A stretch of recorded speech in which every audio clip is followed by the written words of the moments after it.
우리 하나님 말씀 보겠습니다. 하나님 말씀 마가복음 4장 1절에서 20절입니다.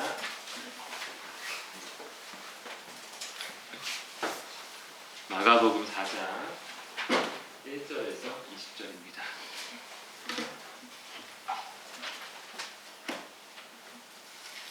마가복음 4장 1절에서 20절 말씀 우리 1절에서 9절까지만 함께 읽겠습니다. 함께 한 절씩 교독하겠습니다. 찾았으면 한 절씩 읽습니다.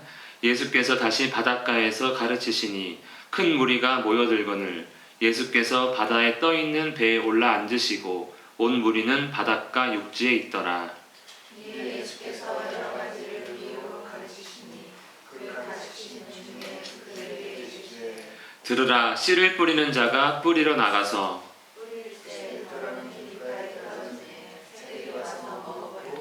더러는 흙이 얕은 돌밭에 떨어짐에 흙이 깊지 아니하므로 곧 싹이 나오나 더러는 가시떨기에 떨어짐에 가시가 자라 기운을 막음으로 결실하지 못하였고 더러는 좋은 땅에 떨어짐에 자라 무성하여 결실하였으니 30배나 60배나 100배가 되었느니라. 함께 읽겠습니다. 또 이르시되 들을 귀 있는 자는 들으라 하시니라. 아멘. 오늘 말씀은 많이 알고 계시는 그런 내용입니다. 씨를 뿌리는 자의 비유해서 우리가 기억하고 계시죠? 네. 씨를 뿌리다입니다. 씨를 뿌리는 사람도 있고요. 씨를 뿌리는 장면도 있습니다. 이 그림요, 제가 또 그렸습니다. 요즘엔 이제 생성 AI가 있으니까 정말 원하는 그림을 그릴 수 너무 가능해요. 제가 정말 그림 못 그리거든요. 마음은 어떨 때는 그려서 좀 보였으면 좋겠는데 하는데 드디어 그게 가능한 시대가 되어서 제가 알파벳 C를 뿌려달라 했더니 정말 C를 뿌려주더라고요. 그리고 C를 뿌려달라 했더니 저렇게 C를 뿌리는 그림을 그리고요. 사실 인터넷에서 그림 캡처해서 쓰면 이게 영상으로 유튜브에 올라가니까 저작권 문제 안 거셔도 좀 찜찜했는데 이제 만들어서 하면 되니까 좋더라고요. 오늘 나오는 그림은 다 생성 AI로 만든 거니까 저런 시대가 이런 시대가 왔구나 느끼셔도 될 것 같습니다. 씨를 뿌리는 한 남자가 있고요. 씨가 뿌려지고 있습니다. 오늘은 씨에 관한 이야기를 아마 하겠죠. 우리 1절 말씀 한 번 더 함께 읽겠습니다. 시작. 예수께서 다시 바닷가에서 가르치시니 큰 무리가 모여들거늘 예수께서 바다에 떠있는 배에 올라 앉으시고 온 무리는 바닷가 육지에 있더라. 예수님이 다시 큰 무리를 가르치십니다. 어떻게 가르치십니까? 바다에 떠있는 배에 올라 앉으시고, 그러니까 예수님은 바다에 떠있고 온 무리는 육지에 있습니다. 이렇게 이제 예수님이 가르치겠죠. 특이한 것은 소리가 들릴까? 이런 생각을 한번 해봤는데 아무튼 그걸 떠나서 아마 이런 모습으로 예수님께서 사람들에게 많은 말씀을 가르칩니다. 예수님 말씀을 듣는 큰 무리가 있는 것이죠. 사실 이것은 생소한 게 아닙니다. 왜냐하면 이미 이전에 마가복음을 보면 많은 사람들이 예수님 앞에 모여있기 때문에 그렇습니다. 1장에서도 보면 온 동네가 그 문 앞에 모였더라. 또 사방에서 사람들이 그에게로 나오더라. 그리고 많은 사람들이 모여서 문 앞까지도 들어설 자리가 없더라. 예수님이 가르치면 아주 그냥 일타강사죠. 많은 사람들이 모여서 예수님 앞에 따르고 있습니다. 그 무리들에게 예수님은 또 가르치시죠. 우리가 알고 있는 가르침 중에 권세 있는 새 교훈, 얼마나 권세 있는 교훈인지 귀신에게 말하니까 귀신이 순종하는 그런 교훈이었습니다. 또 나병 환자가 원하니까 깨끗하게 하시는 가르침이 있었고요. 또 나에게는 죄를 사하는 권세가 있음을 보여주는 일도 있었습니다. 그리고 세리와 죄인들과 함께 하시며 나는 죄인을 부르기 위해 온 거다. 이런 가르침도 주시고요. 또 내가 온 것은 완전히 새로운 거다. 옛 것과 합쳐지는 것이 아니라 완전히 새로운 새 것이다. 이런 말씀도 하십니다. 그리고 사람들의 기준으로 낮아진 율법을 다시 회복시키는, 그리고 대표적으로 안식일이 사람을 위해 있는 거다. 사람이 안식일을 위해 있는 것이 아니다 하시면서 안식일의 주인도 한 번 더 알려주셨습니다. 그리고 하나님의 가족은 하나님의 뜻대로 행하는 자가 진짜 하나님의 가족임을 예수님께서 또 가르치십니다. 이 많은 이러한 가르침들 또 기적들을 보여주신 것이죠. 그래서 예수님의 가르침은 기적 더하기 교훈 이렇게 됩니다. 이게 이제 예수님 말씀 세트예요. 말씀 세트. 저는 설교하면 말만 하지만 예수님은 이렇게 저는 뭐 기껏해야 생성 아이아이로 그림 그리지만 이제 예수님은 기적을 통해서 이 말씀이 참되고 진리임을 보여주신 것이죠. 왜냐하면 예수님의 말씀들이라는 것이 다 인간의 상식으로 받아들이기가 어렵기 때문에 받아들이라고 기적도 함께 베푸심으로써 내 말은 진짜다 이렇게 보여주셨습니다. 예수님 말씀을 이렇게 큰 무리는 항상 듣고 있는 것이지요. 우리 2절입니다. 시작. 이에 예수께서 여러 가지를 비유로 가르치시니 그 가르치시는 중에 그들에게 이르시되. 예수님은요 여러 가지를 가르치시는데 오늘 뭐라고 말씀하십니까? 비유로 가르치신다 말씀합니다. 비유는 무엇입니까? 표현하려는 대상을 다른 대상에게 빗대어 나타내는 표현. 뭐 어렵잖아요. 이제 시가 보통 그렇게 많이 한 노래 가사나 내 마음은 호수요 그대 노저호 이렇게 호수와 마음을 같이 넣고 마음이 뭔데? 그러면 나 호수 같아 이렇게 하는 거죠. 당신의 눈동자를 바라보니 뭐 호수같이 맑습니다 이렇게 한다든가 내 인생은 거친 파도 같습니다 이렇게 비교해서 더 이해하기 쉽도록 도와주는 것이 이제 비유입니다. 비유. 뭐 이해하기 쉽게 안 할 수도 있고 그냥 마치 그냥 그 표현을 하는 것이죠. 그렇게 예수님이 이제 비유를 가르치시다가 가르치는 중에 갑자기 이렇게 말합니다. 3절입니다. 시작. 들으라 씨를 뿌리는 자가 뿌리러 나가서 들으라 그러신 거죠. 비유 중에서 좀 중요한 거다 이런 의미로 우리가 받아들일 수 있습니다. 귀를 기울이라 중요하다 하는 거죠. 그래서 이 비유가 끝나는 마지막 9절에서도 들을 귀 있는 자는 들으라 하면서 이 비유를 기억하라고. 그러니까 많은 비유 중에 이 씨를 뿌리는 자의 비유가 중요하다 안 중요하다? 중요하다. 이거는 좀 기억해야 한다 이렇게 말씀하는 비유가 이 씨를 뿌리는 자의 비유입니다.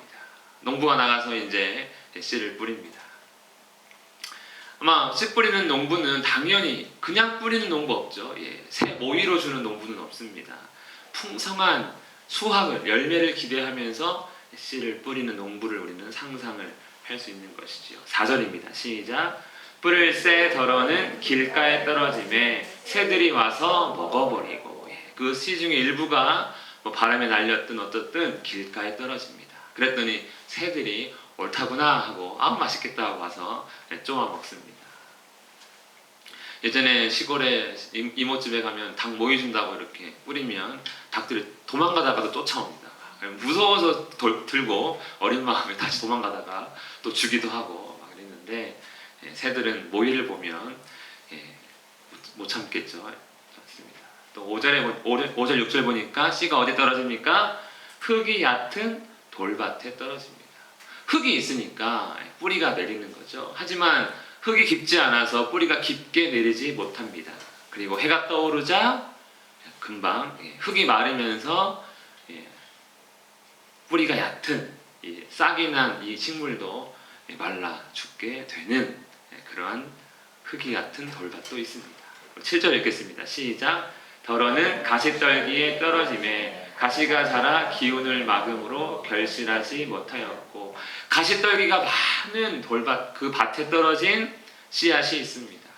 자라긴 자라요. 그런데 양분을 충분히 흡수하지 못합니다. 왜냐하면 가시떨기도 그 양분을 빨아먹고 있고 이 씨앗도 잘 자라는 것 같지만 자라긴 자라되 덜 자라는 그래서 무엇을 맺지 못하니까 열매 맺기에는 부족한 거예요. 이런 밭에도 떨어집니다. 마지막이 아니고 8절입니다. 시작. 덜어는 좋은 땅에 떨어짐에 자라 무성하여 결실하였으니 30배나 60배나 100배가 되었느니라 하시고 아멘. 좋은 땅에 떨어졌더니 씨가 뿌리를 깊게 내리고 잘 자라서 아주 귀한 아주 풍성한 결실을 맺었다. 얼마나 풍성한지 30배, 60배, 100배가 되었느니라. 이렇게 이야기하고 있습니다. 근데 요즘은 다 이렇게 추수하는 거 알고 계시나요? 요즘에 이렇게 모 내기할 때 모를 딱 하면 보통 한 그 모에 뭐 150알씩 이렇게 달린다 하더라고요. 그때 농사가 못하는 것 같아요. 하나님도 별로 갑자기 보니까. 어쨌든 풍성한 결실. 이게 이제 예수님께서 말씀하신 비유입니다. 들을 끼 있는 자는 들으라. 중요하다. 여러분 딱 들어보시니까 어떻습니까? 이 비유가 어렵습니까? 당연한 뭘 가르치는 건지 모르겠지만 엄청 쉬운데 길가에 떨어져 새 먹는 거 당연한 겁니다. 돌밭에 떨어진 씨앗이 자라지 못하는 건 당연한 거고요. 가시떨기에 떨어져서 열매 맺지 못하는 건 역시 당연한 겁니다. 좋은 밭에 떨어졌으니까 당연히 잘 자라야지. 쉽습니까? 어렵습니까? 예, 그거는 쉬워요. 맞아요. 그거는 쉬워요. 비유가 이런 거더라고요. 저 파스칼이라는 사람이 이렇게 얘기했더라고요. 보고자 하는 자에게는 충분한 빛이 있고 보기를 원하지 않는 자에게는 충분한 모함이 있다. 그러니까 알려고 하는 자에게는 분명하지만 관심 없는 자에게는 그럼 뭔데? 이렇게 된다는 거죠. 쉬운데 어려운 이야기가 바로 비유다. 예수님의 비유는 특별히 더 그렇다는 겁니다. 그래서 이렇게 딱 받아들이는 거죠. 방금 내용처럼. 쉬운 내용. 그래서 뭔데? 이렇게 됩니다. 너무 어렵지 않기 때문에 무슨 말이 하고 싶은 거야? 하고 이 이야기는 끝이 납니다. 그게 이제 오늘 9절까지 내용입니다.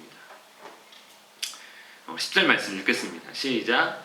예수께서 홀로 계실 때 함께한 사람들이 12제자와 더불어 그 비유들에 대하여 물으니 예수님과 사람들과 12제자가 함께 있을 때 따로 물었다는 거예요. 근데 예수님 아까 하신 그 비유가 왜 하신 거예요? 내용은 어렵지가 않지만 왜 하셨는지 도무지 감이 없는 거죠. 그것도 많은 사람들 앞에서 들으라 그리고 들을지어다 이렇게 마지막까지 하셨으니까 무슨 이야기입니까? 이렇게 물었습니다. 그랬더니 11절입니다. 시작. 이르시되 하나님 나라의 비밀을 너희에게 주었으나 외인에게는 모든 것을 비유로 하시니 예수님께서 이 비유를 줬는데 너희에게는 그러니까 내 말을 듣고자 하는 너희에게는 의미가 있지만 그렇지 않은 외인에게는 좀 다르다라는 거예요. 그래서 너희에게 이 이야기는 어떤 이야기입니까?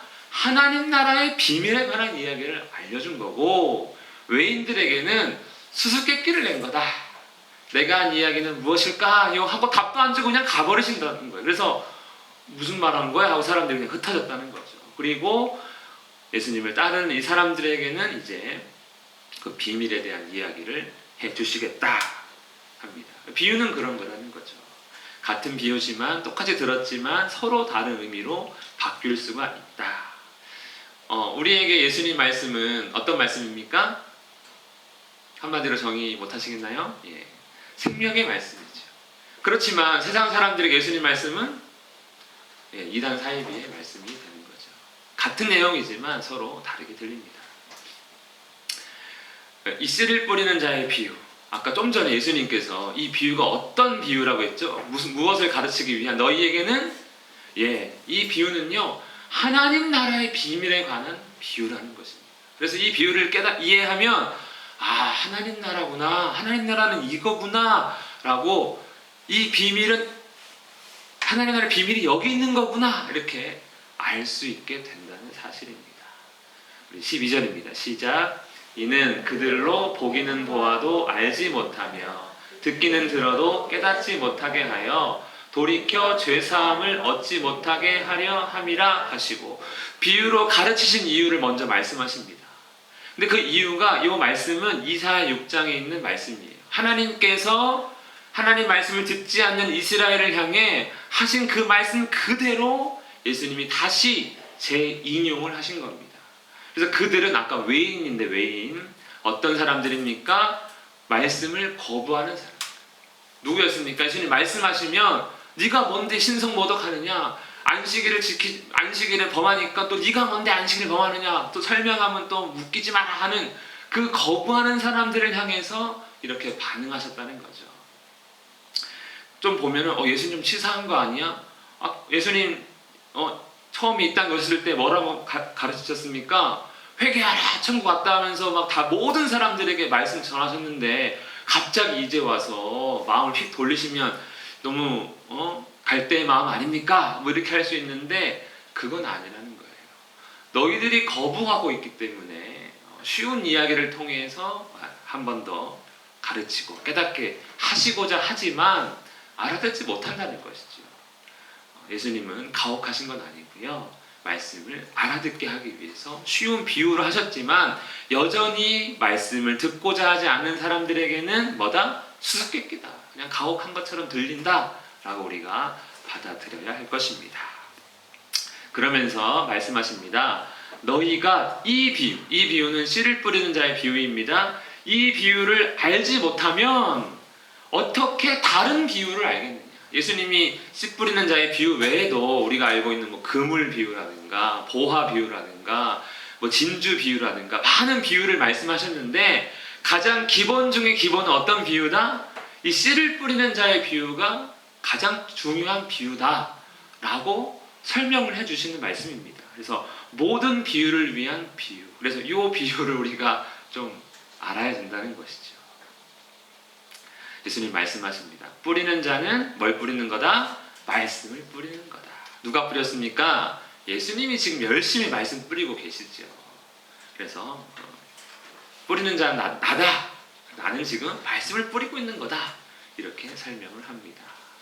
그리고 아까 그 비유를 설명하시는데 길가에 뿌려졌다는 것은 이들을 가리킴인데 어떤 사람들입니까?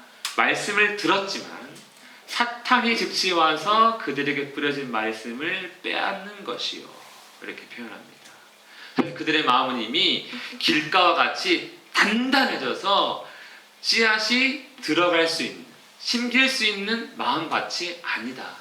그래가지고 새들이 와서 먹었듯이 내가 실컷 뿌렸지만 그 사람들은 사탄이 그냥 그 말씀을 싹 뺏어가도 되는, 거짓말 안 되는데요. 그런 말씀이다. 그런 사람들이다. 길가는 바로 이러한 사람들이다. 이렇게 말씀합니다. 이런 사람들은요, 복음에 대해 전혀 필요를 느끼지 못하는 사람들. 근데 놀라운 것은요, 이들도 듣는다는 거예요. 교회 안에 앉아 있다는 거예요. 하지만 복음을 듣고 싶진 않아요. 여기 와가지고 다른 활동들에도 관심이 많은 사람들을 의미하는 것입니다. 또 돌밭에 뿌려진 사람들, 해가 떠오르자 금방 마른 사람들은 어떤 사람들입니까? 우리 곧부터 읽겠습니다. 시작. 말씀을 들을 때 즉시 기쁨으로 받으나 그 속에 뿌리가 없어 잠깐 견디다가 말씀으로 인하여 환난이나 박해가 일어나는 때에는 곧 넘어지는 자요. 말씀을 듣습니다. 그 심지어 아멘 할렐루야 하고 돌아가는 사람들이에요.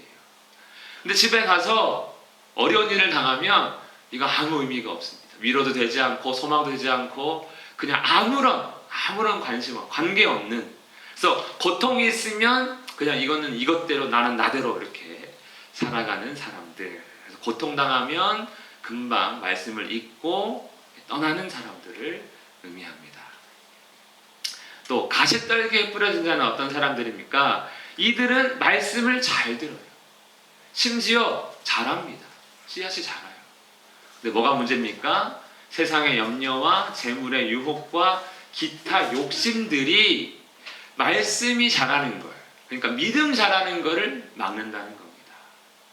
이 사람들은요, 예수 그리스도의 복음보다 더 중요한 게 있는 거예요. 아니, 더 중요하지 않아도 더 신경 쓰이는 게 있는 거예요.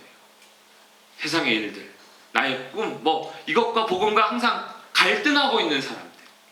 그러면서 결국에는 복음이 아닌 나의 삶에 더 많은 비중을 두는 사람들.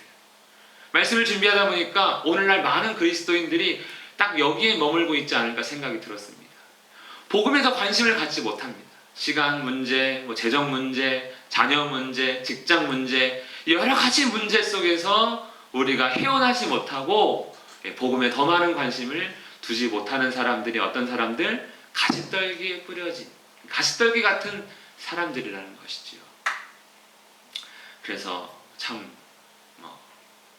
힘든 순간입니다. 마음은 있으나 특별히 원하지 않을 수도 있는. 그래서 어떤 사람들은요, 사탄이 가장 잘 쓰는 거다. 왜냐하면요, 이 사람들은요, 말씀으로 성장을 합니다. 뭘 못 맺는 것 뿐이에요. 열매가 없는 것 뿐이에요. 그러니까 이 사람들은 딱 좋아요. 나는 믿고 있어. 그런데 믿지 않는 거죠. 예수님 말씀에 의하면 이 사람 믿지 않는 겁니다. 왜냐하면 열매가 없기 때문에 그런 것이죠. 20절입니다. 시작. 좋은 땅에 뿌려졌다는 것은 곧 말씀을 듣고 받아 30배나 60배나 100배 결실을 하는 자니라.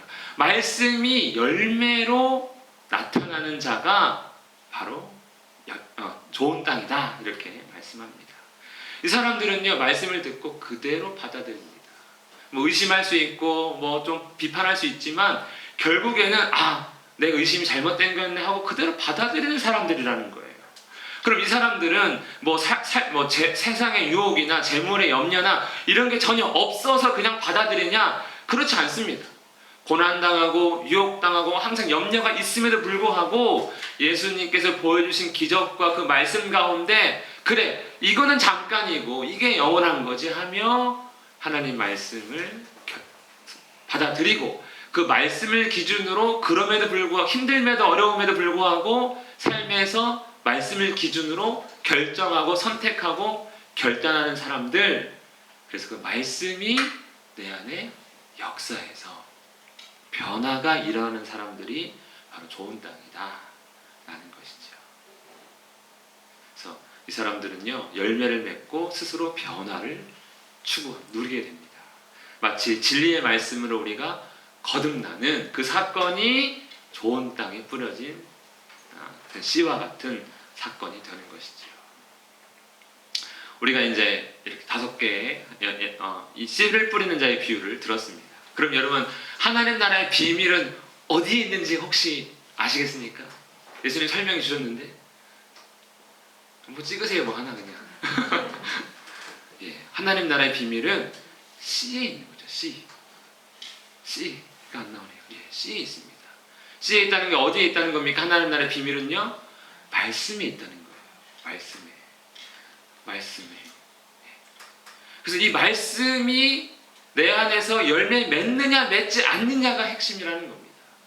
뭐 내가 교회 다니고 출세하냐 건강해지냐 뭐 다른 일이 일어나느냐가 아니고 뭐 환상을 경험하느냐가 아니고 이 말씀이 내 안에서 열매 맺느냐 맺지 않느냐가 가장 중요한 문제라는 거예요. 그래서 길가에 떨어졌다. 이 사람들도 교회 다닙니다. 돌밭, 가시떨기 다 교회 다닙니다. 지금 예수님 말씀 다 듣고 있는 사람들의 이야기입니다.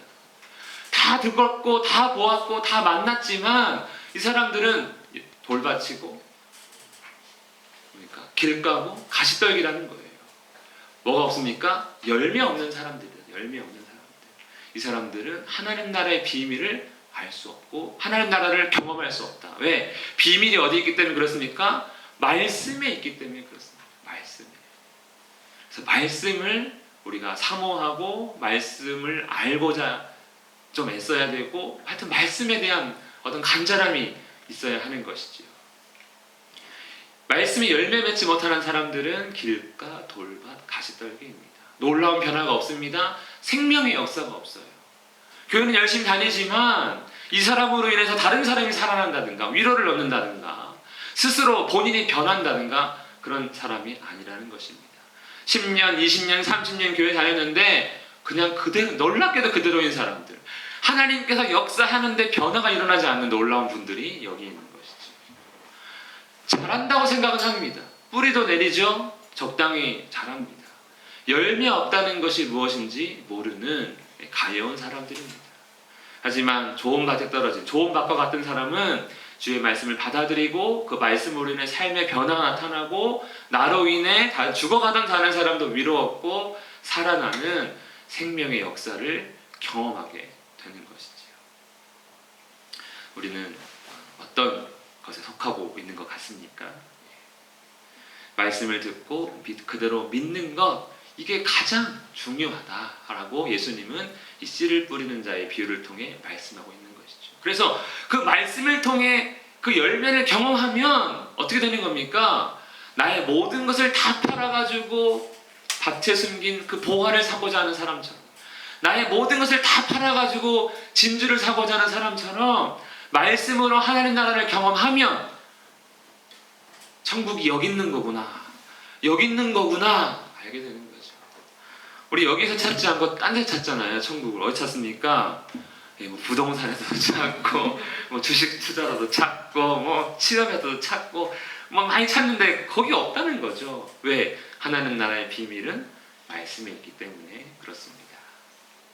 로마서에서도 그래서 들음을 강조하죠. 믿음은 들음에서 난다.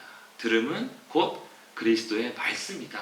그래서 그것을 들으라 하고요. 그리고 듣는 자는, 그러면 믿는 자는 속편한 자가 믿는 겁니까? 그건 아닙니다. 믿는 자는 결국 이 땅의 영광을 바라보는 것이 아니라 하나님의 영광을 바라보고 즐거워하는 사람들입니다. 그렇다고 해서 그들이 그럼 전혀 문제없이 사는가? 그렇지 않습니다. 환난을 당합니다. 하지만 약간 좀 정신 나간 사람처럼 보이는 거죠. 환난 중에도 즐거워하기 때문에 그렇습니다. 왜냐하면 환난이 나를 더 강하게 만들고, 아까 가시떨기나 돌밭은 환난이 일어나면 포기합니다. 그렇지만 진짜 좋은 땅은 환난이 일어나면 괜찮다고 합니다. 왜냐하면 그것이 나를 더욱더 건강하게 자라게 만들기 때문에, 주님 닮도록 하기 때문에 그것들을 다 받아들인다는 것이지요. 그래서 우리는 말씀 가운데 온전히 자라기를 우리는 사모해야 합니다. 예수님이 씨를 뿌렸습니다. 우리 마음판에도 떨어졌습니다. 이제 우리 마음판이 중요하게 된 것이지요. 길가냐, 돌밭이냐, 가시떨기냐, 좋은 땅이냐. 하나님 나라의 비밀은 말씀이 있기 때문에 이 말씀이 열매를 맺을 때 우리는 하나님 나라를 경험하니까 내 마음밭을 잘 살펴서 주님의 말씀의 씨앗을 잘 받아들일 수 있는 우리 모두가 되기를 축복합니다. 우리 시간 잠시 말씀을 기억하면서 기도하겠습니다.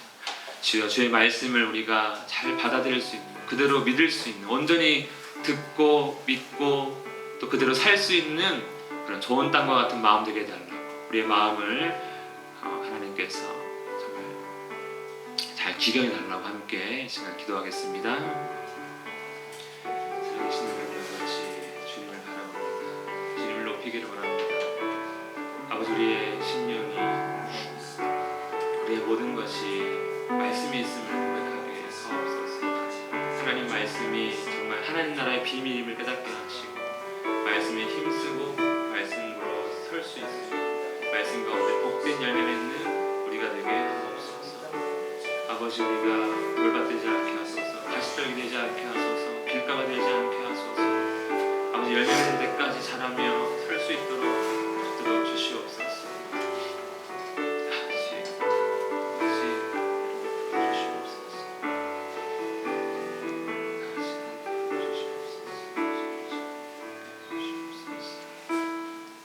살아계신 하나님 아버지, 그저 말씀으로 인해 작은 뿌리 내린 것에 만족하지 않게 하소서. 그저 줄기가 자란 것으로 끝나지 않음을 알게 하여 주시옵소서. 열매 맺을 때까지, 주의 말씀으로 풍성한 삶을 누릴 때까지, 생명 역사를 경험할 때까지 항상 주님을 사모하며 살아갈 수 있도록 붙들어 주시옵소서. 예수님 이름으로 기도합니다. 아멘.